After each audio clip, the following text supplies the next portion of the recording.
Assalamualaikum warahmatullahi wabarakatuh. Perkenalkan, nama saya Ardita Kusumawardana.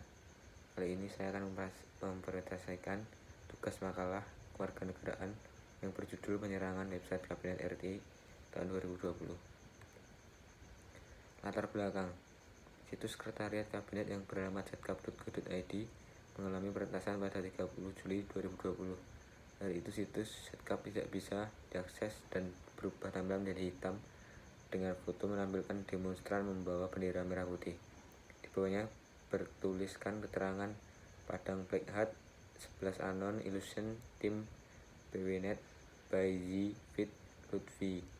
Berselang beberapa hari kemudian, seorang pelakunya yaitu BS alias ZYY 18 tahun ditangkap di Tabing Bandang Gadang Nanggolo, Kota Padang, Sumatera Barat pada 5 Agustus 2020. Pelaku berikutnya, ML 17 tahun ditangkap di Kecamatan Rumbai, Kabupaten Damastraya, Sumatera Barat pada 6 Agustus 2020.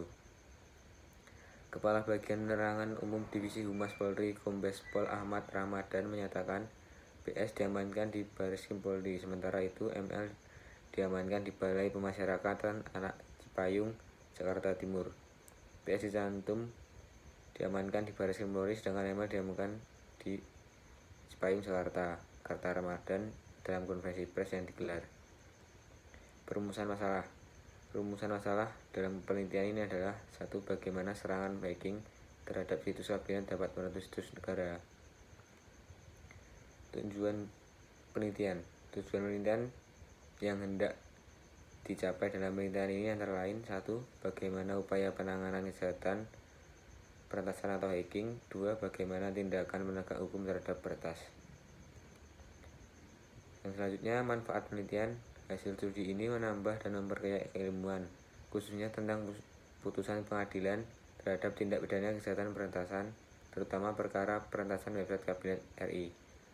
Undang-Undang Nomor 19 Tahun 2016 yang merupakan perubahan atas Undang-Undang Nomor 11 Tahun 2008 tentang informasi dan transaksi elektronik yang merupakan piranti hukum terbesar yang diharapkan dapat mengakomodir segala jenis pelanggaran dalam bidang IT.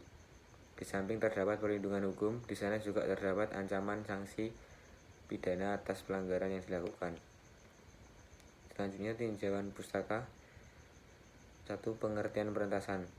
Seorang perentas atau istilahnya hacker adalah ahli komputer yang terampil yang menggunakan pengetahuan teknis mereka untuk mengatasi masalah. Seperti peretas dapat merujuk ke setiap programmer komputer yang terampil.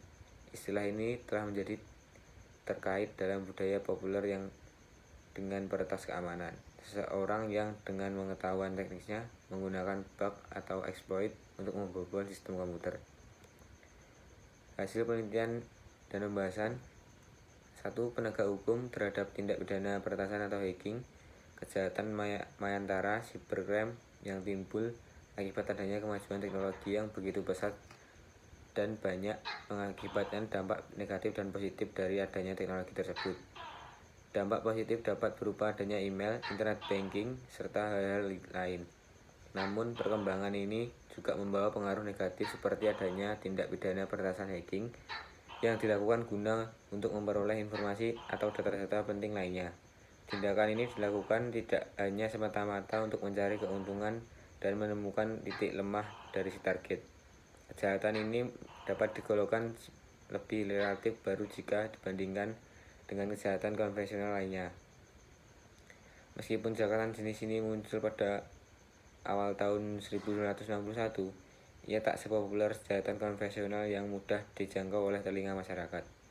Sekalipun telah lama ada, namun belum ada kesepahaman para ahli untuk memberikan definisi baik itu kejahatan mayantara atau cybercrime maupun tindak pidana peretasan itu diri sendiri.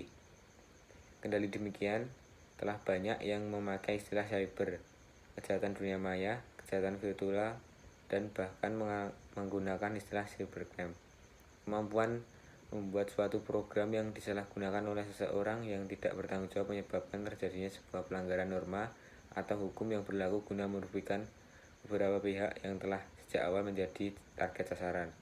Salah satu contohnya adalah atas situs web dan media sosial yang bersifat pribadi milik orang lain.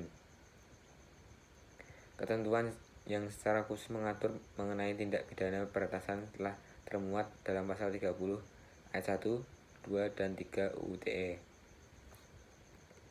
Yang kedua, upaya penanganan kejahatan mayantara atau cybercrime. Undang-Undang Nomor 19 Tahun 2016 yang merupakan perubahan atas Undang-Undang Nomor 11 Tahun 2008 tentang informasi dan transaksi elektronik yang merupakan piranti hukum terbesar yang diharapkan dapat mengakomodir segala jenis pelanggaran dalam bidang IT. Di samping terdapat perlindungan hukum, di sana juga terdapat ancaman sanksi pidana atas pelanggaran yang dilakukan. Tindak pidana peretasan yang diatur dalam pasal 30 ayat 1, 2, dan 3 mengandung unsur sebagai berikut. Pasal 30 ayat 1 UU ITE, setiap orang dengan sengaja dan tanpa hak atau melawan hukum mengakses komputer dan atau sistem elektronik milik orang lain dengan cara apapun. Dalam pasal ini sudah jelas tertera unsur setiap orang, unsur dengan sengaja dan tanpa hak melawan hukum, unsur mengakses komputer atau sistem elektronik milik orang lain, serta unsur dengan cara apapun. Unsur setiap orang dalam unsur ini, setiap orang yang dimaksud adalah orang yang sebagai subjek hukum yang dapat bertanggung jawab dan cakap hukum berdasarkan atas perundang-undangan. Unsur dengan sengaja dan tanpa hak melawan hukum ini merujuk pada niat dan kesengajaan dan penuh dengan kesadaran dari orang tersebut dalam melakukan suatu tindakan yang melawan hukum. Selanjutnya, unsur mengakses komputer atau sistem elektronik milik orang lain. Unsur ini memberikan gambaran bahwa sistem elektronik milik orang lain berarti hal yang bersifat pribadi dan bukan bersifat umum. Selanjutnya, unsur dengan cara apapun dengan yang dimaksud dalam hal ini adalah baik peretas tersebut masuk menggunakan perangkat milik korban yang diretas atau melalui perangkat jaringan internet. Kesimpulan dan saran.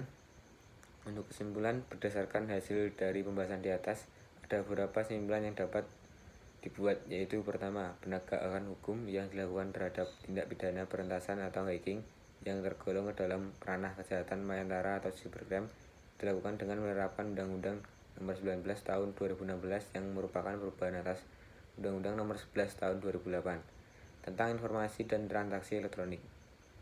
Undang-undang ini akan memberikan sanksi berupa membayar denda serta hukuman kurungan penjara sebagai telah dicantumkan pasal 30 ayat 1, 2, dan 3. Sanksi pidananya telah diatur dalam pasal 46 ayat 1, 2, dan 3. Kedua, upaya dalam melakukan penanggulangan kejahatan mayantara atau cybercrime telah mengacu pada undang-undang elektronik dan berbagai upaya lain seperti preventif seperti pemblokiran, edukasi terhadap masyarakat, dan hal-hal positif lainnya yang dapat mencegah terjadinya suatu kejahatan, serta melakukan upaya represif yang mana upaya ini dilakukan setelah terjadinya suatu tindakan pidana, seperti penjatuhan sanksi terhadap pelaku. Untuk saran, selain kesimpulan, ada beberapa saran yang perlu disampaikan berdasarkan hasil penelitian ini, yaitu diharapkan agar dalam prakteknya segala bentuk pelanggaran dapat ditindak sesuai dengan hukum yang berlaku dan ketentuan hukum dalam Undang-Undang Nomor 19 Tahun 2016 perubahan atas Undang-Undang Dasar Undang-Undang Nomor 11 Tahun 2008 dilaksanakan dengan baik dan bijak serta dapat menjadi payung hukum bagi masyarakat luas. Selain itu, pemerintah dalam pengembangan tugasnya hendaknya melakukan kerjasama antar lembaga gunanya tercapainya keselarasan, keseimbangan, serta kenyamanan di masyarakat, dan mengoptimalkan segala bentuk transaksi dan dalam menjatuhkan pidana agar memberikan efek jera bagi pelaku. Terpustaka. Cukup. Demikian presentasi dari saya. Wassalamualaikum warahmatullahi wabarakatuh.